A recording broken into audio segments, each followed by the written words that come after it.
Welcome to Tax Sale Insiders, the latest from Tax Sale Resources, bringing you information about tax sales from experts in the industry. We interviewed John Stanko of Stanko McCarthy Law Group based in Chicago, Illinois. John has been practicing tax certificate law for over 3 decades in Illinois and goes in depth into its complicated process. There's plenty to learn from not only just buying a tax certificate, but also everything necessary to follow that lien to a tax deed. So sit back and relax for another episode of Tax Sale Insiders.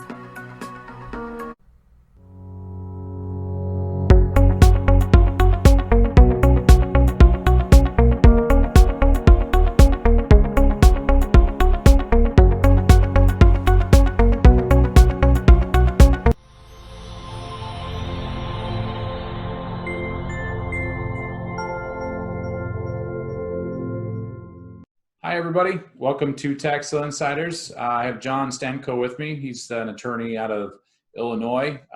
And as I did do some homework, John, I did read your white paper you did for us. I thought I knew a lot about Illinois as far as the process, what's required, but I definitely learned quickly that I don't know as much as I thought I did. Long story short, there's a lot going on in what's required in Illinois. Probably the most I've come across as far as the required steps through redemption to make sure you're still enforceable on that back end, which is even more reason to have an attorney involved, from the very beginning. But anyway, I guess John, if you want to a little bit about your background, how'd you get into the tax sale industry? Most folks, at least not myself, did not get into the industry with aspirations from a young kid. So I always like to hear the stories people have of. So how'd you fall into the tax sale industry? Yeah, and Brian, fallen is probably the correct word too. I was actually, when I was in law school, one of my law professors, whom I was his research partner, had asked me to go help out another attorney that dealt in this area, which I knew nothing about. In fact, I'm pretty sure I'd never heard of a tax lien at that point in time. And this is my first semester of law school. And I went there, helped him out, started working for him. And 32 years later, after I've been licensed, I'm still doing this now. Right out of law school, I started with a tax buying company at that point in time. So I was in-house for a tax buyer. So only represented, that particular tax buyer. I did that for 9 years, left there and went to another tax buyer who was the largest in the state of Illinois, bought in almost every county in the state. Worked there for 3 years, left there and went to the current firm I'm at now. At that point in time, it was called Flam and T. Bloom, and it's now Stanko McCarthy Law Group. But I've been there since 2000. And once we got over to there, we represented not just tax buyers anymore. We represent property owners, lien holders, lenders, municipalities. We represent both sides of the equation in a tax deed proceeding. So that was my start, and I don't think I can change now. I think I'm kind of stuck here. So. The industry sucks you in and doesn't let you go, doesn't it? It's one of those. The tax liens don't sound real alluring to the outside world, but boy, you get into it, and I come across more interesting stuff on a daily basis. I better watch my language, but you can't make the stuff up. Sort of situations than I ever thought possible. It's crazy. So anyway, we'll dive into it real quick. I guess the very basic stuff. I do know Illinois does host tax deed auctions on occasion, but I guess the main question would be: do you consider Illinois to be a lien state or a deed state or both? That's an interesting question. Only because I hear a lot of tax buyers and servicers using that type of language. Oh, it's a lien state or it's a deed state. If I had to answer that, I would say it's both, and that's only because when you originally purchase it, you're purchasing a lien. You are not purchasing the property. You were purchasing an interest in the property. And then if you take all the proper steps and do everything you're supposed to, and there's no redemption, then it converts into a deed. So I guess my best answer would be it's both. It's originally a lien that can be converted into a deed if everything's been done correctly. Got it. Okay. And we'll get I'll get back to the tax deed sales maybe a little later in the conversation. The other thing that I hear regularly from investors in Illinois is everyone or most people are either non-cook or they're cook only, and then there's a very select few that will do both. So and maybe I'm premature in asking this, but what is so different about cook that makes it almost like it's its own state? No, there's a lot of things about Cook that make it unique, and part of it is just that it's so big compared to the rest of the state, and so they think they can do whatever they want, and our politicians generally do whatever they want. I guess the big thing from a tax investor standpoint is that Cook is a lot more competitive. Yeah, and that's only because of the size of the sale. It's much larger. Cook County, if you read the Illinois Property Tax Code, which is a state statute, so all tax sales and everything thereon is supposed to be governed by state statute. So you would think that it would apply to every county in the state. And for the most part, it does. But there are some parts of some of the statutes that reference unless the county has more than 3 million inhabitants. Well, that keys out Cook County. So if you see that in any state statute in Illinois, that means it's referencing solely Cook County. But that gives you the idea of the size of it. So with that over 3 million inhabitants, it's a much larger tax sale. And that's the biggest difference. The other thing too, I would say, and if any judge ever calls me on this, I'll deny I ever said it. The reality is in Cook County, I think we have 11 judges in the county division that hear tax deed and tax deed related matters and litigation. These judges are well versed in the property tax code, in current appellate court opinions, decisions. You get outside, and this is what these judges hear. And like I said, there's about 11 of them now in Cook County. They hear this stuff all the time. They know as much as any attorney. You get outside of Cook County, every other county has one judge. That judge hears everything, and then the tax deed stuff is thrown. They don't understand it, and quite honestly, they don't want to. Most attorneys don't want to. This is not something you want to just dabble in because there's a lot there. Right. So you get a little bit more of a rubber stamp in some of the other counties that you would not otherwise receive in Cook County. So the Cook County judges are a little more critical of your proceeding, and they will make sure you did everything right before you'll get a tax deed. Whereas you can go to some of the southern counties, you just present the papers to the judge and they sign it. So you might get away with a little bit more, for lack of a better word, in some of the other counties, which may be advantageous for some tax buyers. Got it. Okay, interesting. So as far, other than, it sounds like really just size and competition level in Cook that differentiate it from the other counties. Is there any other, process-wise of how liens are sold or the enforcement of it on the foreclosure end? Is there anything different about that from Cook compared to everyone else? The foreclosure end, there's a couple minor differences, but nothing really to keep to make one buy non-Cook over Cook. Okay. But the big thing is the tax sale process itself. In all the counties, you have to register. And in every county other than Cook, you bid on a parcel of property, be it an open auction. Some of the counties still have open auctions. The rest are all through computers now. And if you're the successful bidder, whatever rate it is, you pay that and you're done. Well, that's not true in Cook County. If you pay that, if you're a successful bidder and you pay that, then there's a next step. There's a second process to tax sales in Cook County.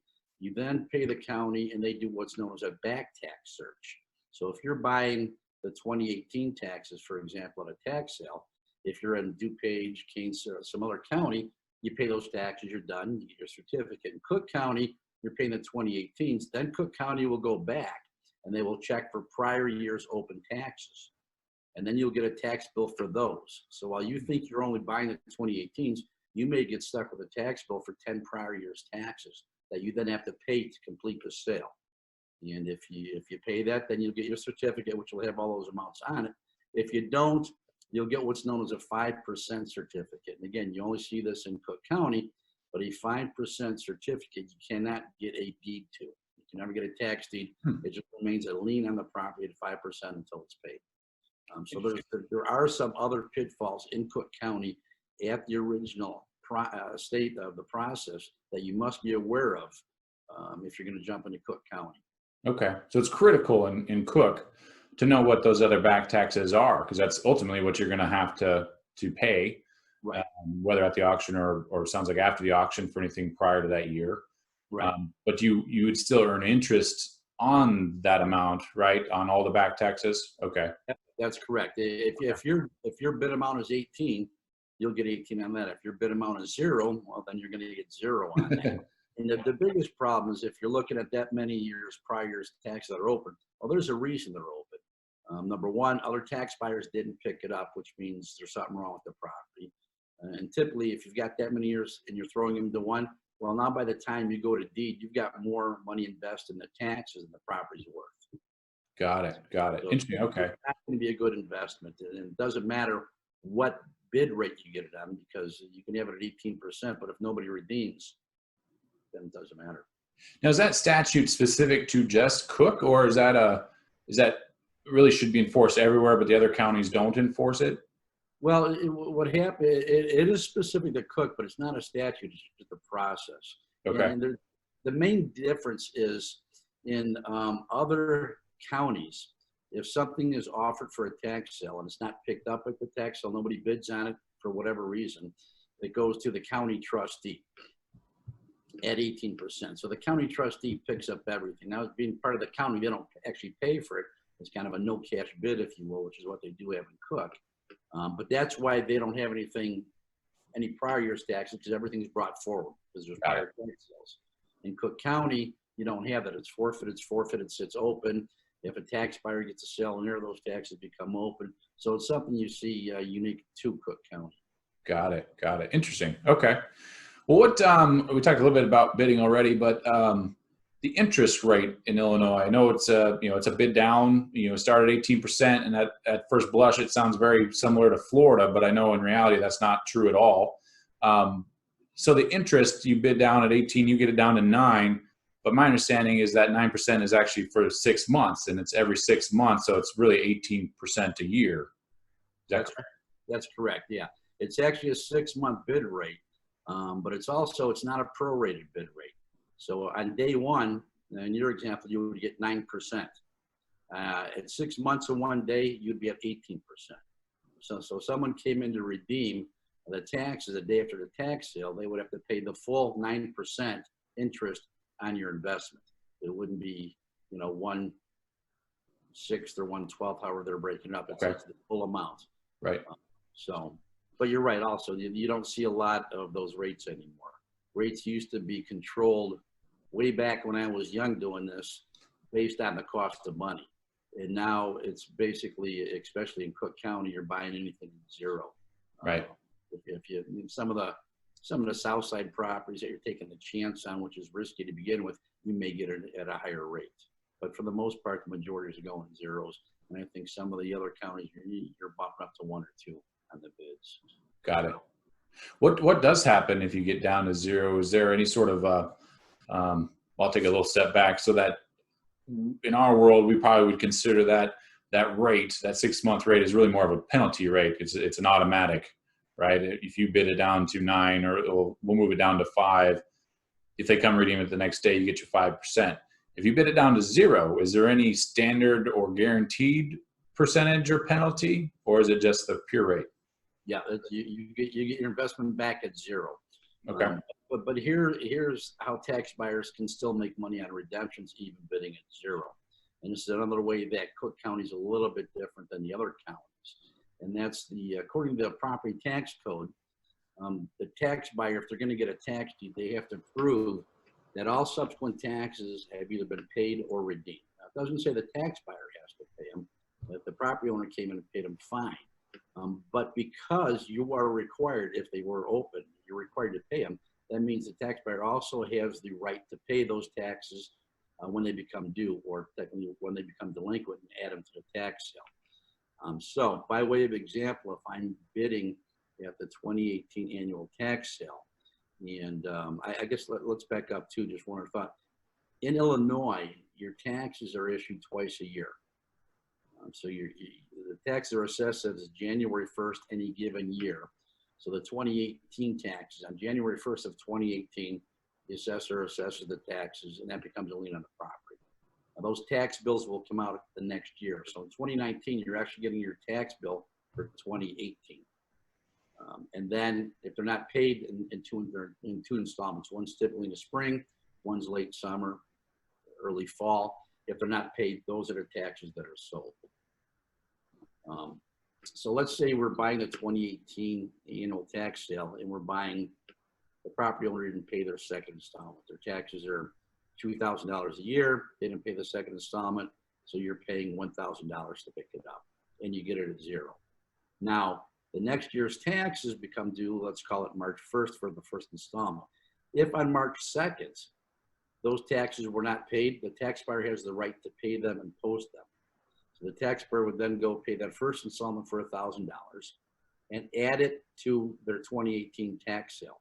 Now on that posting, they get 12% a year or any part thereof. So it's day one, it's 12%, day 364, it's 12, 366, it's another 12% for a total of 24. So that's how you can increase it. Even though you buy it at zero, if you're adding these subsequent years taxes and posting them, you'll get interest on those. Okay. So that's good. Now the difference between Cook County and the other counties is they typically will not allow you to pay and post those subsequent taxes until the second installment comes due.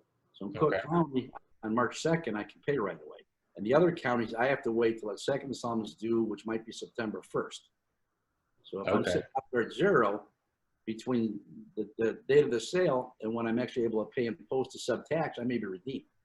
Whereas in Cook County, I might have been able to slide in one post. Here, you might have to sit and wait, and it might cost you. So that's one of the big differences. But the interest rate's the same on a posting. It doesn't matter what county, it's 12%. So it's two kind of half subsequent taxes in Cook, it sounds like, where it's, you get two a year, and then the 12% is based on the day you post it. Right. Okay. Right. Interesting. Okay. And it's still just a flat 12% in Cook, like the rest of the, okay. Rest of the state, same thing, same interest rate. And then if somebody comes in to redeem, they have to pay the full amount. They can't just pay the 2018 tax that was sold. They have to pay the 2018 plus 2019s if you added them, 2020s. They have to pay them all at the same time. They can't do it in piecemeal, which is a problem for a lot of property owners because they don't realize that. They say, okay, well, my 2018 taxes were paid.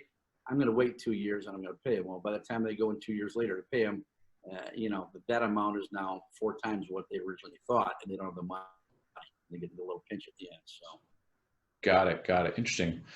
All right. Well, I think we have a pretty good understanding of how the interest rate works. I guess real quick on how the auction actually functions, and I know it's changes over time, and Cook is still online, even though it's on hold so far this year.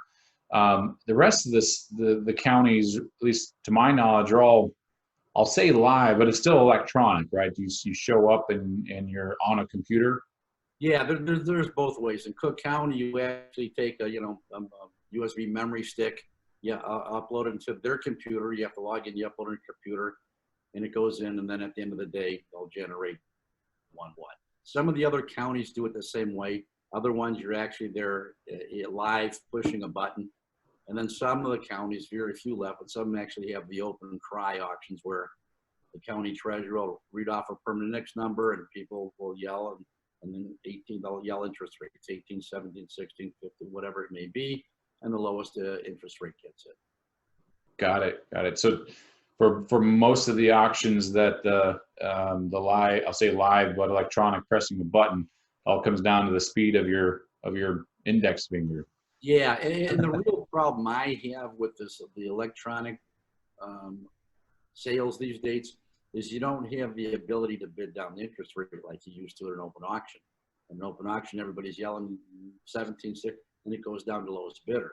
Mm-hmm. When you're uploading it into a computer, you got one shot at it. Mm-hmm. So you better be the lowest bidder, at the lowest interest rate at that point in time, or at least one of them, so that they can randomly decide who won it.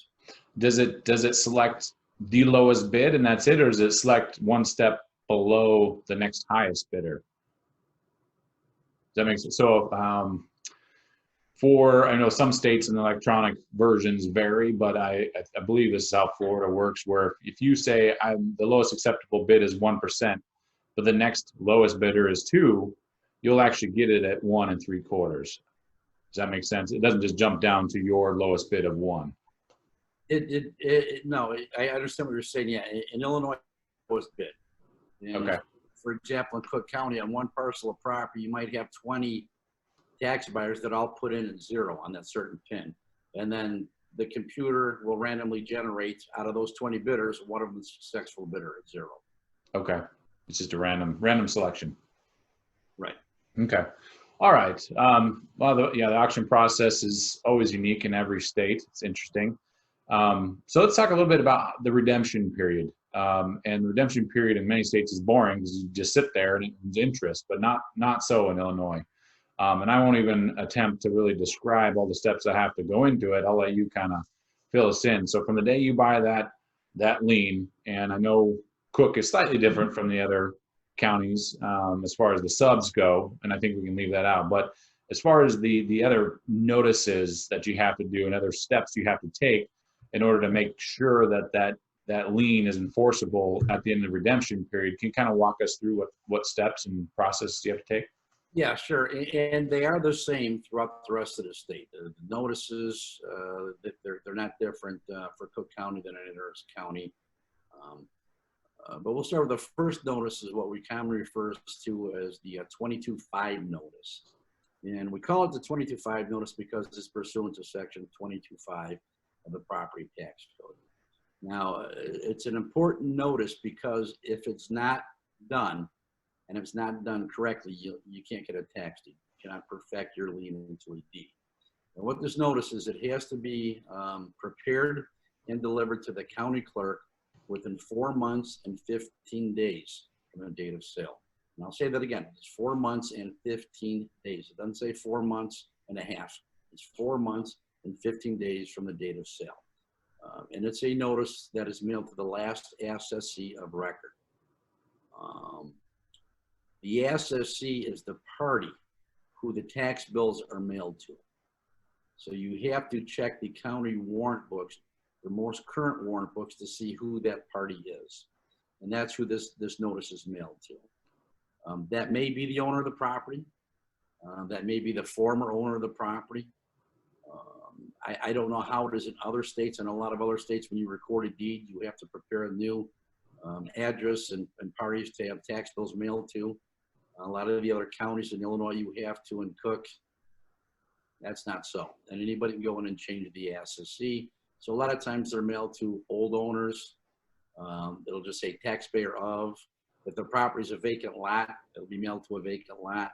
So a lot of times people don't even see these notices, but they're still required to be done. And these notices will identify the tax sale, the date of the tax sale, the tax year sold, the property by both permanent index number and a location and or a legal description. It'll tell you the amount required to redeem at that point in time. And then you should go to the county clerk and order an escrow redemption redeem taxes. So once the tax buyers prepared this notice and filled in all that information accurately, they deliver it to the county clerk. They pay a fee. That fee that they paid gets posted to the sale so that fee is recoverable if somebody redeems. And then the county clerk mails this out to the last assessee. If you did not do this notice, you will never get a tax deed. If you did the notice, but you did it incorrectly, you're opening yourself up to somebody attacking your tax deed or objecting to the issuance of a tax deed. So it's critical that it be done timely and that it be done accurately. Now I've heard that and maybe it depends on the judge when you take it in front and whether it's contested or not, but they've been as picky as saying you have too many spaces, or you didn't, you didn't spell this word right. Very nitpicky things that have been used to overturn that lien. Is that true? Well, here's the thing, that the history of the section 22-5 notices, and I guess I'm gonna have to get a little technical legalese for you here to explain it. We'll get way down a rabbit hole. So section 2240 of the property tax code is the section that says the courts shall insist on strict compliance with the property tax code. So before a judge is supposed to give you an order for tax deed, they're supposed to make sure that you did everything you were required to do. Mhm. Now in Cook County, that means a lot because these judges know what you're supposed to do. Like I said, in a lot of the other counties, these judges don't know, and quite honestly, they don't care. They might, they might sit on the bench in that division for 5 years and hear one of these cases. It's not something that they deal with every day. But that section says that they shall insist on strict compliance, says sections 2210 through 2240. Now, this is a 22-5 notice. It's not in there. So for as long as I've been practicing, and 50 years before that, all the practitioners, all the courts, the trial judge all said that means that you only have to substantially comply with that notice. You don't have to strictly comply. So if there's an error in the notice and it's not a major error, the court can say, well, it still substantially complies. It's a lesser standard. I think about 10 years ago now in Cook County, the First District Appellate Court said, no, those notices you have to strictly comply with as well. So now you have to strictly comply, which means how strict is strict? Well, strict can be whatever that judge decides it is. And if your dates in there are wrong, that's not strict compliance. In Cook County, if your dates are wrong, a judge will catch it and they're not going to give you a tax deed. If your locations, if the date of the sale, the certificate number, if any of this information you put in is wrong, in Cook County, the judge is probably going to deny you a tax deed, even if there's nobody opposing it. The rest of the state, that's probably not true. In the rest of the counties, the judges aren't going to care unless somebody comes in and objects. If somebody comes in and objects to your tax deed and says your 22-5 is wrong because you put in incorrect information, the judge will say, okay, well, you're right, then they don't get a tax deed. I haven't heard of any judge being picky enough saying there weren't enough spaces or stuff. But, there's a lot of attorneys out there that will bend over backwards and try to find some type of error. Misspelled Chicago, Chicago. Yeah. Is the judge going to buy that? Even in Cook County, our judges are pretty good. They're realistic. They're not going to buy that. But it's an argument. So it may be used as an argument, but to your knowledge, it's if ever, it'd be very rare that it's actually accepted to be that picky. That picky, yeah, I would say so. Now, if the street address is 123 Main Street and you put down that the property is located at 425 Main Street, then the judge can say, well, no, your notice is wrong, and that's a vital piece of information. You're trying to tell somebody where this property is located. You gave them a wrong location. That's a pretty important piece of information that was wrong. So in that case, you're not going to get a tax deed. Right. Now, a couple questions before we get too much further. You mentioned you had to go to the SSC. Now, I know from dealing with data on a regular basis, the owner of record, I'll call it, can be different between what's at the assessor's office versus the recorder's office, et cetera. Is it as explicit as saying it needs to be the assessee on record with the assessor's office? Is there an office that you'd have to use as the right one to send to? Yeah, it's actually the assessee on the tax bills for the treasurer's records. Okay. In the books with the county. And you're right, a lot of times it's not the same. But the reason it's set up this way is it doesn't force tax buyers to already start running title and stuff. All they have to do is look at the county's records. Here's who they show the tax bills have been mailed to. That's who it's mailed to. They don't have to worry if it's the owner, an old owner, an occupant, even if it said, a lot of times I've seen them actually say vacant lot, and that's who it's mailed to. Well, that's who you mail it to. It makes no sense. Because you have to.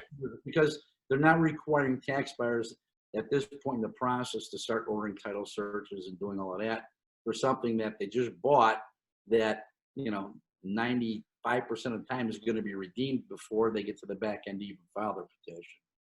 So that's why it's set up that way, so you don't have to do these extra steps. Got it. Interesting. But this is the very first notice in the first 4 months, 15 days, and it's extremely detailed as far as what you have to do to send out that notice. in Illinois, do attorneys typically get involved at that step to make sure that, T's are crossed, I's are dotted? You know, would you recommend that tax buyers involve an attorney, that early in the process in Illinois? Yeah, if you're not an experienced tax buyer, I would definitely suggest, because I've had professional tax buying clients that have done it themselves, but they input a wrong date. So every one of their notices had the wrong date in them. They couldn't get deeds to anything. Now, attorneys are human too. Everybody makes mistakes. There's no doubt. And anybody that's done this for years, and you can talk to any attorney that says they've never made a mistake is a liar. No doubt. Everybody makes mistakes. There's so much stuff here, and it's highly technical. So everybody can make a mistake. But you need to really know what you're doing, because if you screw them up, you're not going to get a deed. Some properties that might not be a big deal, but it's always going to be those one or two golden nuggets sitting there that make that year for you that you're not going to get a deed to, and it's going to hurt. So. Gotcha. Okay. Well, either know what you're doing and do your homework, and then do it again, and then maybe do it one more time, or hire an expert, like yourself, John, that knows what they're doing. And yes, attorneys are human. Mistakes are made, but I guess I bet the quantity of mistakes made by somebody that's been doing it for years and years and years is going to be much, much lower than somebody just getting fresh in the market. You would hope so. Yeah. Excellent. Oh, okay. So we got past the 22-5 notice. Let's go on to the next step or next requirement. Okay. So now it's basically you're sitting down time. You're not going to do much other than paying subsequent taxes as they become due and add them to your tax sale. So the redemption date is going to depend upon the type of property that was sold, as well as the taxes that was sold. So I'm going to deal with an annual tax sale where there was only 1 year's taxes sold. And if that's the case, residential property is a minimum of 2.5 years, no matter what. Even if there's multiple years sold, residential property is 2.5 years. Commercial, industrial, vacant, residential property, I believe it's with 6 or more rental units. Those are all 2 years. So that's the minimum expiration date for an annual tax. 2 years, residential, single family homes, 2.5 years. The tax buyer can extend those out to a maximum of 3 years. So if you're going to do something, it can be extended out as far as 3 years, no further. Okay. Now, if the sale has been sold and it's delinquent for one or any part of more than 1 year, then it has a difference. That 2-year expiration date for the commercial, industrial, residential, non-residential, that's 6 months. It's no longer 2 years. Okay. The residential is still 2.5 years. According to the Constitution in Illinois, that cannot be changed. It has to be a minimum of 2.5 years. But if there's multiple years sold at the tax sale, then on these other parcels, it's 6 months. And the reason for that is when you start looking at commercial pieces of property that are not going to the intent behind the legislature was to get back into the hands of parties who are going to pay the taxes quicker, so they don't have to wait. And so those are 6 months. And again, they can be extended out to a maximum of 3, but those properties start at 6 months. Now, is that multiple years of back taxes, help me understand, for non-Cook counties where typically they assign every year's lien. If it doesn't sell, it goes to the county trustee, right? So if somebody the following year decides to buy the lien on that property, is that considered multiple years at that point, and it's only 6 months? No, because it was only bought for the 1 year. Okay. So you caught the caveat there, Brian, is that typically you're only going to see this in Cook County. Okay. Yeah, read my mind. So it's really only a Cook County caveat. So for the most part, it does. I actually have a client in King County that we just did this on, and we made the argument that at the time of the tax sale, the current taxes were delinquent, and we wanted to shorten the expiration date. It was a parking lot, and the judge allowed us to do that. So you can get a little creative if you need to, but. Got it. Interesting. Okay. So residential properties, 2.5 years minimum, 3 years maximum. Right. everything else is typically 2 years minimum, 3 years maximum. And then if it's a multi-year, really just cook, multi-year delinquent, then you can, and it's commercial, right? Commercial, industrial. Yeah, call it non-residential, right? Okay, then you can make it as short as 6 months. And I think that answers my next question was going to be, is there a point where liens expire? Basically, they're worthless after a period of time. Is that 3-year mark? If you extend them properly, is it that 3-year mark? No, but there Okay. isn't. So if you've extended out the full 3 years and you're trying to get a tax deed, you will have had filed your tax deed petition and done your legal work. And for lack of a better analogy, we'll call it a tax deed proceeding is almost akin to a mortgage foreclosure. They're nowhere near the same, but you're trying to get the same results. Mm-hmm. So you will have had to have filed that before then. So if the period of redemption expires at 3 years, you then have 1 year's period in time to perfect that. So you have 1 year to get a deed and record your deed, or 1 year to get what's known as a sale and error.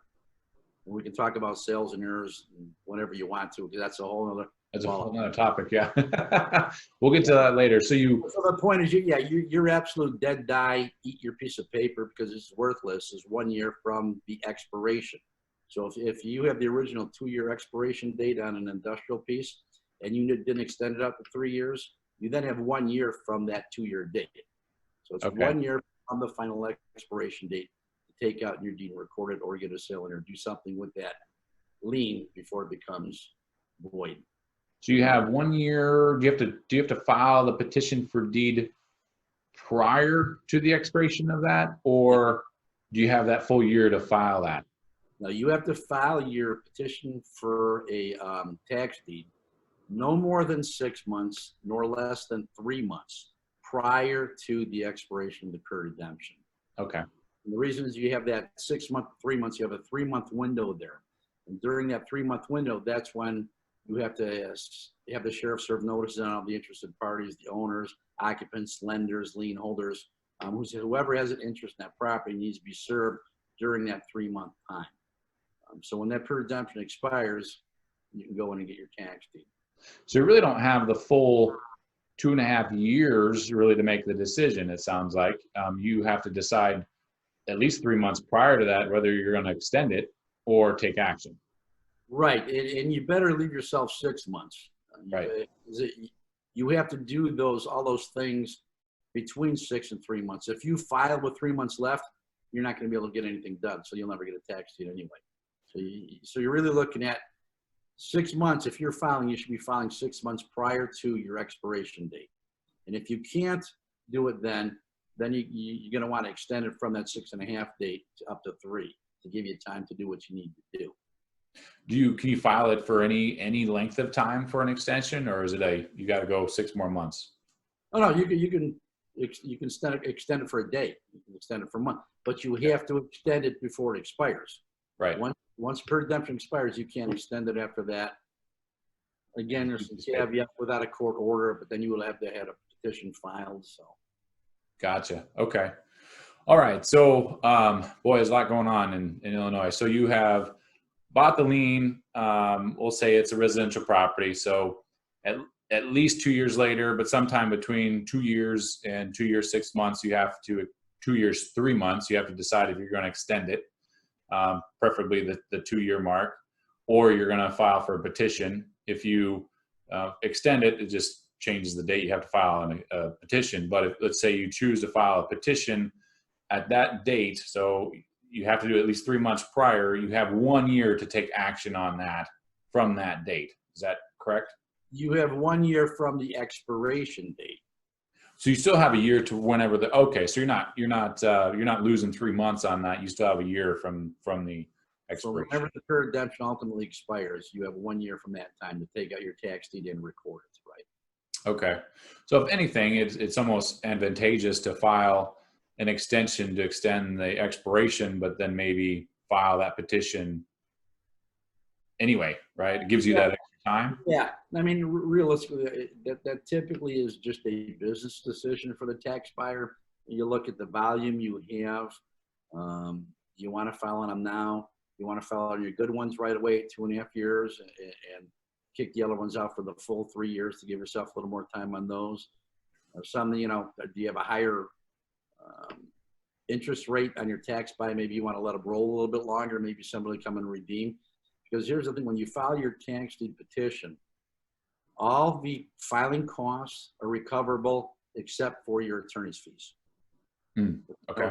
A lot of our large tax buyers that buy in multiple states, you know, they hate Illinois because you don't get attorney's fees.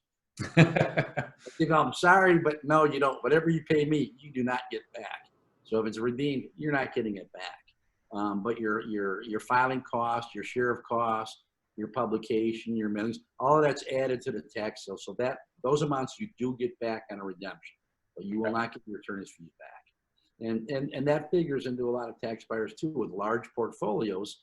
You start, you know, you're filing 100, 200 petitions, you're paying an attorney, that's a large dollar amount you are not going to get back on redemption.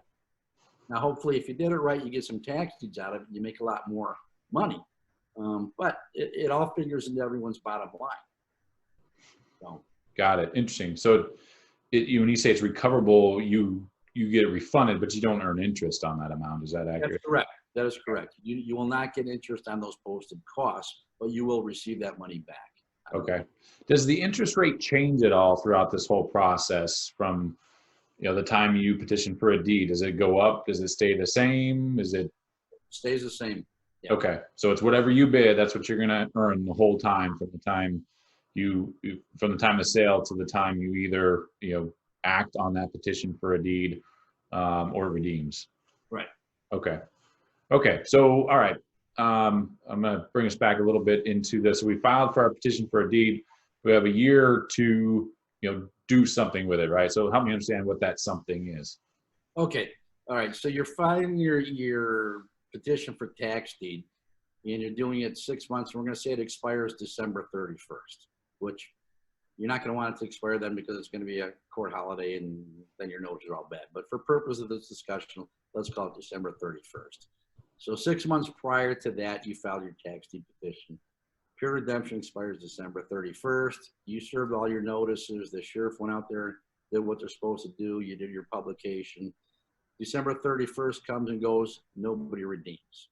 You now have 1 year from that December 31st date, not from when you filed your petition, the December 31st date, to take out and record your tax deed or get a sale in there. So, we'll deal with getting a tax deed first. How's that? Sure. I won't put myself in theirs yet. So, in your notices, you're going to have, along with all the other information, you're going to have a return date that it's going to be in court. And this is also where Cook differs with other counties. So let's say the return date is January 7th. So I'm going to go into court on January 7th. If I'm going into a county other than Cook County, I will show up in court on December 7th. And 9 times out of 10, I'll present the court with my proof of everything we did, copy of title, sheriff returns, and I'll say we want an order for tax deed, and the judge will sign it while you're standing there.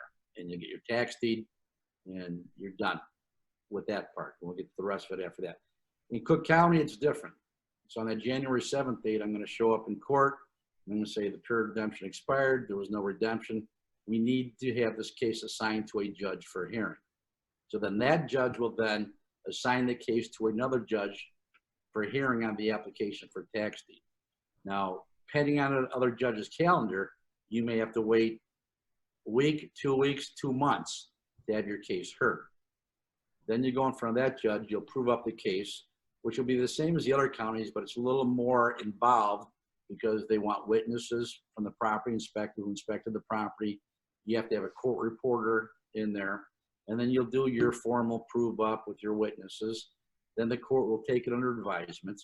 Then you have to get a copy of the transcript, proof that all those subsequent taxes have been paid, put this all together and give to the judge as a package. Then he or she, if you did everything, will sign the order for tax deed, and then you'll have your order for tax deed. So the process in Cook County, on the average, is going to take you about 2 months longer right out the box than in the rest of the state. Okay. Also somewhat problematic for some tax buyers. Now we have our order of recognition to the tax team. You'll take that to the county clerk. You will actually prepare the tax deed for them. There's some counties I think still do it, but most counties, you prepare the tax deed, you give it to the county clerk with a certified copy of the order from the court, telling them to give you a tax deed. They'll stamp it, they'll sign it, you have your tax deed. So you now own the property, or so you think. And this is a pitfall for a lot of people if they don't know what they're doing. In Illinois, and I'm guessing probably in most jurisdictions, if I convey property to you, it's effective upon delivery. So Brian, if I were going to sell you my home and you gave me $1 for my home and I gave you a deed, the minute I handed you that deed, you own it. Doesn't matter if you record the deed, you're the owner. You're only recording to put third parties on notice. So when they check the recorder's office, they'll see that you own it. Well, that's not true with a tax deed. I have that tax deed. Until that tax deed is recorded, I don't own it. It's not completed. So within that 1 year date, you have to take out your tax deed and record it. So if you get that tax deed and you put it on your file cabinet, you forget about it, and you don't remember for a year, guess what? You just lost everything. You don't own it. You can't get your money back, and you're done. So you have to make sure the final step in the tax deed process in Illinois is recording that tax deed. It needs to be recorded within that 1 year. And if that's done, well, you're now the owner. You own it. It's insurable title. I wouldn't suggest you go out and knock on any doors right away, only because legally somebody's going to come and object to your tax deed. Their burdens and proofs shift based on time, so you might want to let that tax deed ferment for a little bit, let it mature for at least 30 days, and then go do something. Got it. Now you touched on this. I'm gonna kick the can a little further down the road on sale and error and keep talking about deeds. You said it was insurable title, so you don't have to do any sort of additional quiet title process in Illinois. You have insurable title the day you record it. Correct. Okay. Correct. Okay. All right. Are there any other? It's insurable title, but are there any other liens that survive the foreclosure process? Typically IRS liens. Are there city code violations that kind of stick to it? Anything like that the deed holder needs to now be concerned about? Okay. And first, let me back up too. With that tax deed, once the court enters the order for tax deed, the court retains jurisdiction to place the tax deed grantee or its assignee in possession, which is really nice, because if you have to go and do an order of possession, it's a lot easier in a tax deed case where you just file a motion and mail it out, as opposed to a forcible entry. I don't know how it is in other states, but in Illinois, you have to do a 5-day notice. You have to have the sheriff go out and serve someone. If they don't get them served, you're in court. You have to do it again. You have to try to get a special process server. So that can take months and cost thousands of dollars. When a tax deed proceeding, it'll take a couple of weeks, and you're back in front of the court, and you can sign the order for possession. Then you might have to place it with the sheriff to have the people evicted. But it's a much simpler process. So that was that. Okay, now back to your question was, I lost my train of thought. Any other liens that or code violations? Do they stick with the property, or are they all wiped out as part of the foreclosure process or deed process? Mortgages are wiped out. Mechanics liens are wiped out. Judgments are wiped out, provided you properly named everyone. City violations are wiped out. If there's pending building violation cases, the cases aren't extinguished. You're still going to want to get involved, because you're subject to whatever, if they enter a demolition order after you get your tax deed, they're going to demolish the building. So they're not, the cases aren't extinguished, but the interests are. Now, there are certain city liens for advancements of public funds that are not extinguishable, and you actually have to pay them before you get your tax deed. Okay. Typically, if the property's been demolished and the city paid for demolition, you have to reimburse them for that. And there's some other small types of liens that the city could have. You don't pay interest on those liens. You just pay off the principal amount of them. There are certain federal interests that you will not extinguish, and there are certain, obviously, federal interests that will prevent you from getting a tax deed.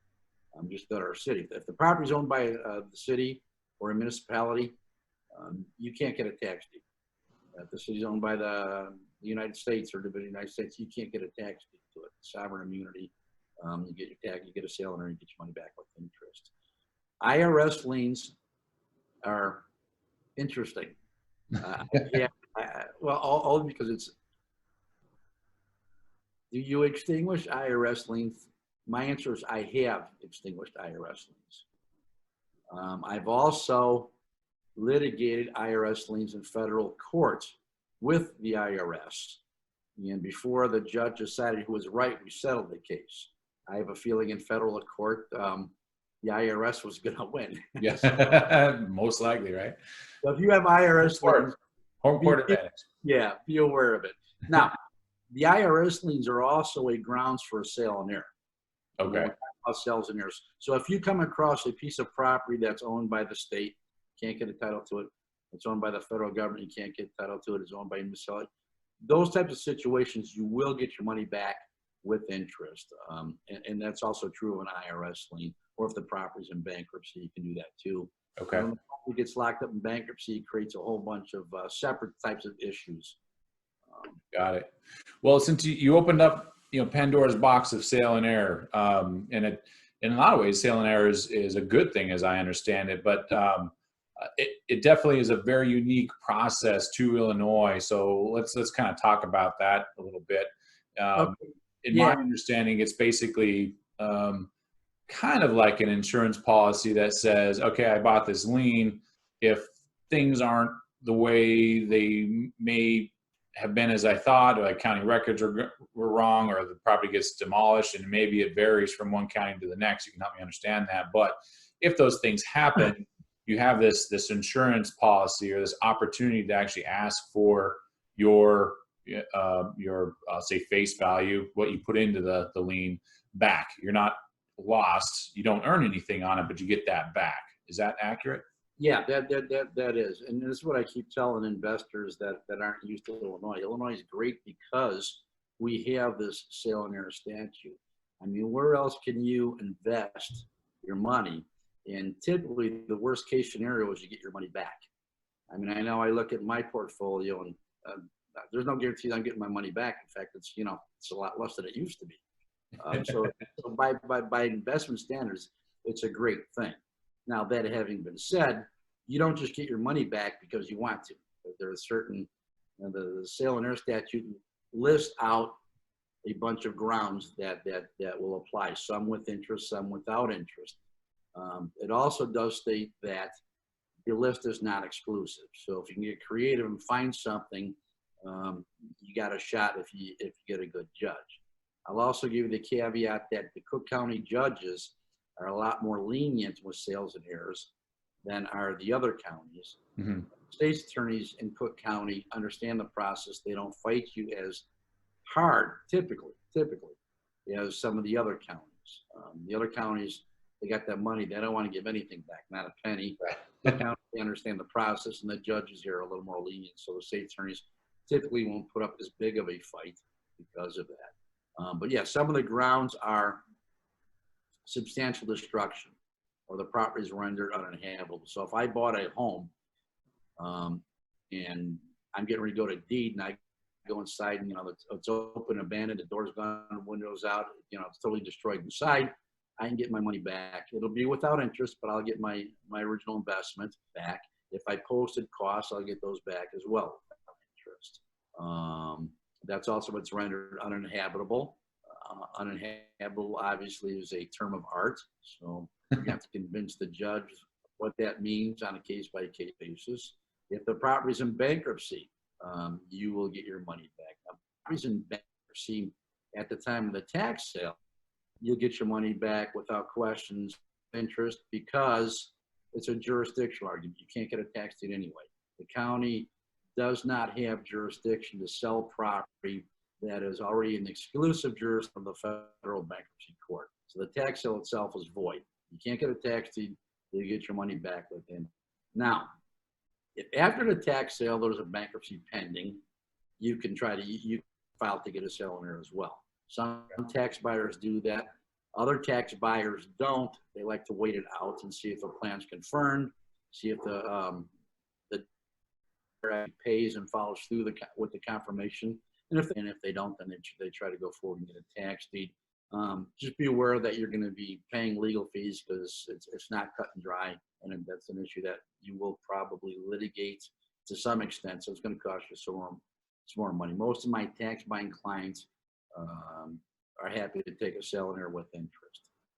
Now the sale and error with interest, the way the statute actually reads is you get sale and error with interest at 1% per month, or redemption, whichever is less. So if you bought it at 0, you get it with interest. Interest is 0. You're not getting anything on it. You're getting your money back. If you got your subs posted on there, those you will get interest on at 1% per month, or redemption, whichever is less. And the lesser amount's usually the 1% per month. So there are some grounds where you can get your money back. Those are the most commonly used. If there's a certain recorded interest, like so with the IRS or something, you can, or if there's federal revenue liens, you can get your money back through a sale and error. Okay.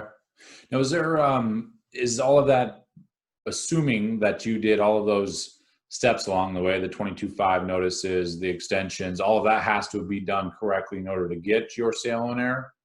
No. Okay.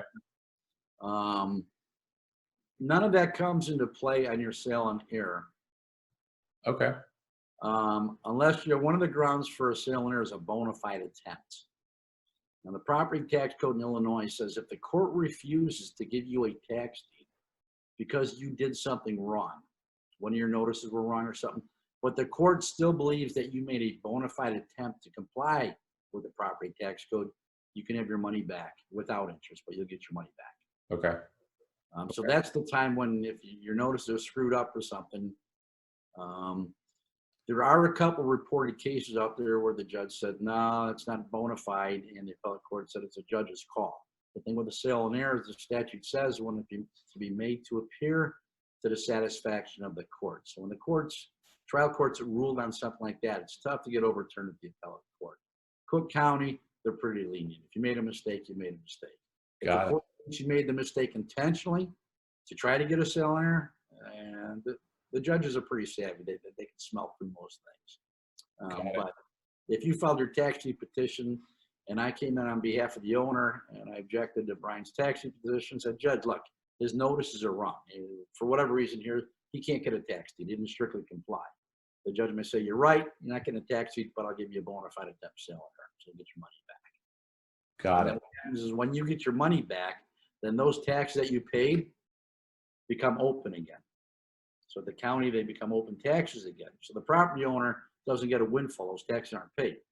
So in my house, or my client's house, if I would have objected to your tax deed and we won, my client's property now has those taxes are open again. And more importantly, the county, when they open up, the county charges 1.5% per month interest on delinquent taxes.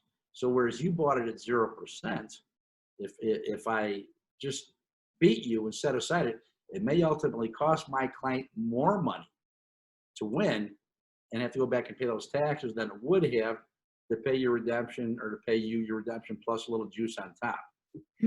So interesting. Be aware of some, yeah. So I mean, we've said a lot of cases. Well, if you win, it's going to cost you more money. You're better off making a settlement and keeping the tax paid. Tax buyer gets a little bit more money. Property owner saves a little bit more money over what they would have to pay the county. So. Got it. A couple things that are outside of the normal process, but I've heard are used and acceptable in Illinois, and a couple other sale types that I want to touch on real quick before we wrap it up, John. One is payment plans in Illinois. Are those still an acceptable tool to be used by tax buyers at some point in the process? I do have clients that have used payment plans. As the tax buyer, you're the owner of that certificate of purchase. You have a right to enter into any agreement you want. I will caution against them only because if somebody enters into a payment plan and they actually fulfill it and pay it and everybody's happy and it's great and you walk away and you cancel your certificate and it's great. Problem, of course, is when it doesn't happen. And then someone's going to come in and you're say, okay, you made 3 out of the 4 payments. You didn't make the final payment. I'm going to go forward and get a tax deed. Well, they're going to come and say, Judge, wait, we had an agreement. By terms of that agreement, they can't go forward and get a tax deed. And a tax buyer is going to look really bad in court. And the judge is going to find some way to try to undo that.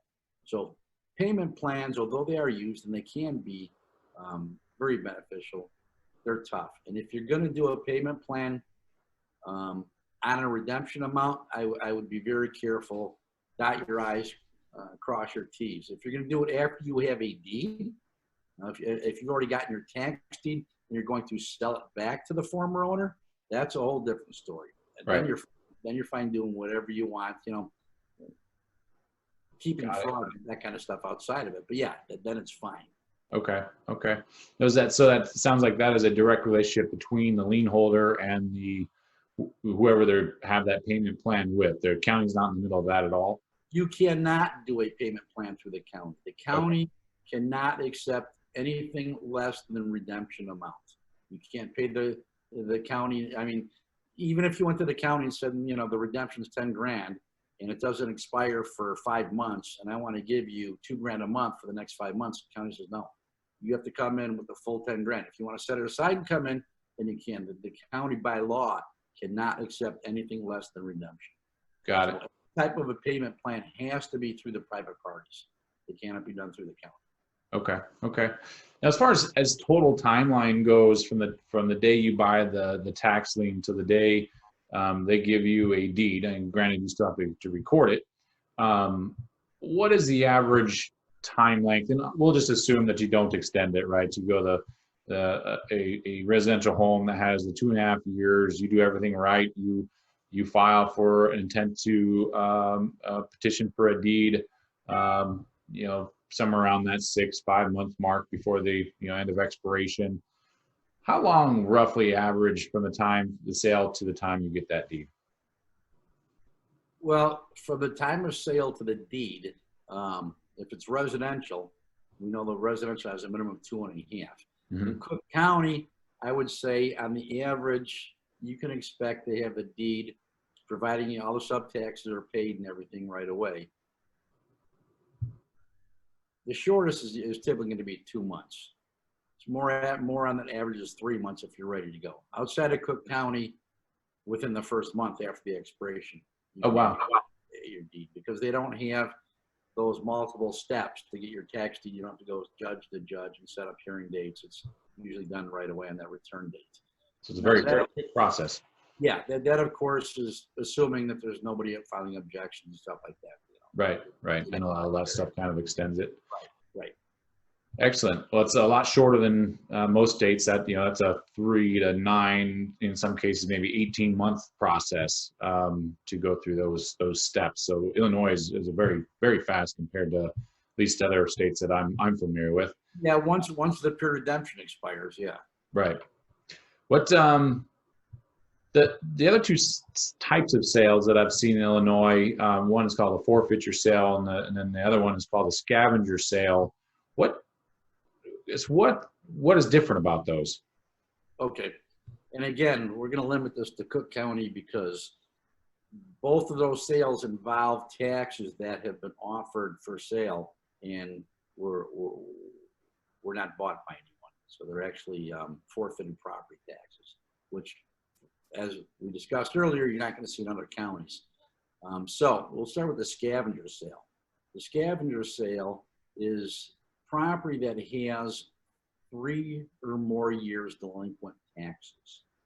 So these are properties that have been offered for sale. Nobody's buying, or nobody bought 1 year and it has prior years that were open up for sales in years. The different process on a scavenger sale is that, number one, the expiration dates, we now know is going to be either 6 months or 2.5 years if it's residential. So you've got the shorter redemption dates for non-residential right off the bat on a scavenger sale. Scavenger sale, the process is what you're paying is different too. You're not bidding an interest rate. Remember, at the annual tax sale, you're bidding an interest rate of 18% down to 0. At a scavenger sale, you are bidding a dollar amount. The statutory interest rate is set at 12%, 6%. It's broken down. I won't go through, but the statutory interest rate is already set at a scavenger sale. So the bidding starts at $250. So this parcel you might be bidding on may have $100,000 in tax liability, tax liens. You start bidding at $250. If nobody else bids, you just picked it up for $250. Wow. Okay. Now, your interest you're going to get is going to be on the $250. It's not going to be on the full amount of taxes. Right. And the only way to wipe out that tax lien is to actually go to deed. So if you ultimately went and got a sale and error, that tax lien revives. So Okay. that's the difference in the scavenger sale is a dollar amount bidding up from $250. Interest rate is set, and it has the shorter expiration dates. The forfeiture sale or over-the-counter sale is a situation where taxes have been offered for sale, nobody bid on them, and they were forfeited. So in the county treasurers, these are still shown as open taxes. Nobody's paid the taxes. The process is slightly different in that if you want to buy those taxes, you actually fill out an application with the county. So I'd like to pay for these taxes and buy them over the counter. The county will then take that. They will mail a notice to the last assessee. And again, that may be the owner, or may not be. And they will tell the assessee, and they'll say, somebody's applied to pay these taxes. You have 30 days to come in and pay them. If you don't come in and pay them, we are selling them. And after those 30 days, if nobody's come in, the county will contact you and say, nobody came in, complete the sale. You'll come in, you'll complete the sale, which means you'll pay for the full amount of the taxes. You will get taxes at 12% penalty, as opposed to if you bought it at the annual sale, you would have gotten 0 on it probably. And then after that, you will get a certificate. And the process beyond that is the same as annual sale. It doesn't have the shorter expiration date unless there's multiple years, but it has the, the 2 years, 2.5 years, and the process is exactly the same. Scavenger sale, the legal process is the same as well. You still have to do your 22-5 notice. You still have the same time frames to file your tax deed petition, and you have to do all those steps are all the same after that. Okay. The sale process itself.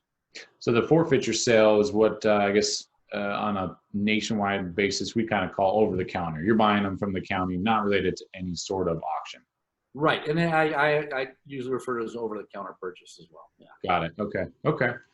Now, the one thing I didn't hear, which in many states you hear at some point in the process, but Illinois still has these tax deeds auctions, right? That aren't forfeiture, they aren't the scavenger sales, they aren't the regular tax lien auctions. What exactly are those tax deed auctions that do occur? Are they the properties that the county sends up with ownership on? I don't know what you're referring to as a tax deed auction. Okay. I'll have to, maybe we'll hop on a separate call to find an example. And they're rare, but we do come across them, and maybe they're just labeled. No, bro, what I'm guessing you're talking about is probably when I mentioned earlier that the county trustees in these other counties get the taxes at 18% and they don't pay any money. The county trustee then takes those, some of them anyway, and they turn them into tax deeds. The county trustee then sells that property and they recoup the money for the county. That may be what you're referring to. Okay. I think you're right. That's no different than a regular tax buyer getting the property and then selling the property. It's just that the county trustee is doing it and the money's going back to the county. So that may be what you're referring to.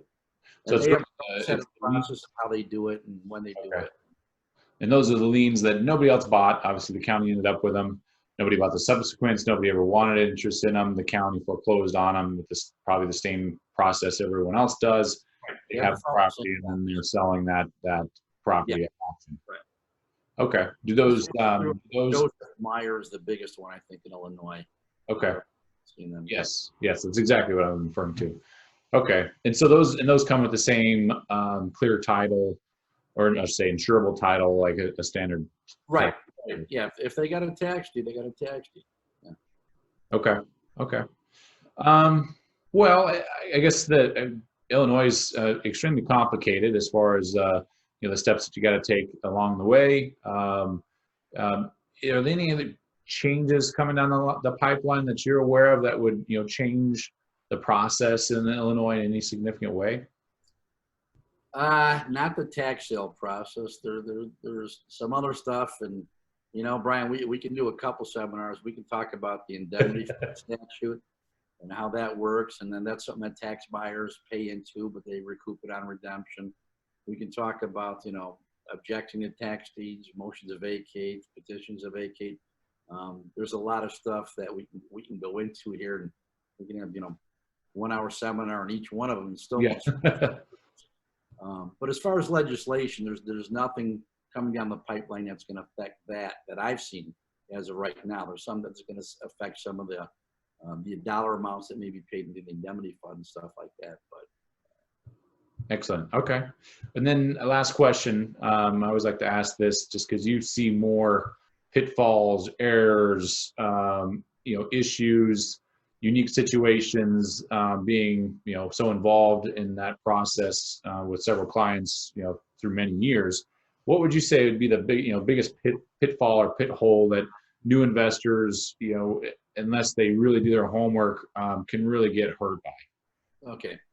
I guess I would say, and here's the key. Before you bid on a piece at a tax sale, make sure you've done your diligence. And by that, I don't mean go and look at the county's records and say, oh, this is what it is, especially if you're in Cook County, because their records are terrible. Now, I will say that they are getting better, but they are still terrible. You will look at the county's records, and it'll say the property is located at 123 Main Street.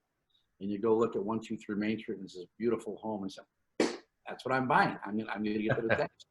And you'll buy it, and then you'll find out what you actually got was the 5-foot strip of land next to that house. And if you'd gone into a little more diligent, checked the assessor's records and stuff, and actually looked at a tax map, and then went out there, you would have realized that. So don't try to shortcut things unless you're real experienced and you already have your database set up, because that's where you have the biggest problems. And when you bought that little 5-foot strip of land, that's also a tough one to get a sale and error on, because there's substantial destruction, there's nothing there. You're not going to find the IRS liens. There's not going to be anything. You may end up eating it. So, got it. That's the biggest pitfall. Just make sure the diligence beforehand. Afterwards, as long as your timeline and your notices are good, you'll be fine. But it's the stuff you buy beforehand. And if you're in Cook County, check the prior taxes too. A lot of tax buyers come in and they buy these and they don't realize they're getting these back tax bills. And you start getting these back tax bills. And typically when you get these back tax bills, the property's not what you thought it was, or it's certainly not worth what you thought it was, because all these other tax buyers have taken a pass on it for years. Yep, for obviously a reason, right? Right, exactly. Yeah. Excellent, excellent. I appreciate it. Well, thank you, John, so much for your time and joining me today. Thanks, Brian. Appreciate being here. We'll have to do it again when we can get into depth on some of this other fun stuff. You got it. Sounds great.